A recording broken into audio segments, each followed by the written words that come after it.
Guys welcome to my new blog. So आज के हो, आज के बार हो, आज सन्डे होइन। सो मैले हिजोबाट चाहिँ भ्लगिङ स्टार्ट गरेको होइन। सो अब रेगुलर भ्लग त हाल्नु पऱ्यो, केही कन्टेन्टै छैन होइन। कन्टेन्टै नभए पनि अब भ्लग त हाल्नु पऱ्यो। त्यस कारणले गर्दाखेरि म चाहिँ भिडियो अब जेसुकै भए पनि होइन अब रेगुलर भ्लग हाल्ने भनिसकेँ मैले। त्यस कारणले गर्दाखेरि चाहिँ म एकदम छोटो मिठो त होइन, छोटो जानकारी लिएर आएको छु कि अब म सन्चै, सबैजना सन्चै हुनुहुन्छ होला। अब हिजो भिडियो हालेको चाहिँ सो केही आएन कि अब खासै अब च्यानलमा हालेको होइन, भ्युजै आएन होइन। सो अब ठिकै छ, केही छैन, बिस्तारै होला होइन, सङ्घर्ष गर्नुपर्छ।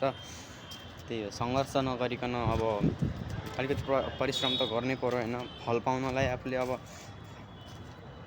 त्यहाँ हुन्छ नि, अब आफ्नो गोल पाउनलाई अलिकति मेहनत त गर्नु पऱ्यो नि त गाइज होइन। सो त्यसले गर्दाखेरि चाहिँ अब म भ्युजै नआए पनि 0 भ्युज होइन भए पनि केही छैन, म भ्लग हालिरहन्छु है।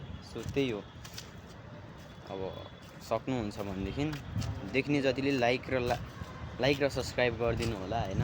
नेपाली हुनुहुन्छ भनेदेखि नेपाली इन्डियन सो जो अब त्यही हो, जसले देखे पनि अब सो अलिकति चाहिँ अलिकति भए पनि अलिकति थोरै सपोर्ट हाल्नु पऱ्यो कि है। अब अहिलेलाई चाहिँ एकदम छोटो कन्टेन्ट छ है, यति हो। कन्टेन्ट त केही छैन, छोटो छ भ्लग। अहिलेलाई बिदा हुनु है।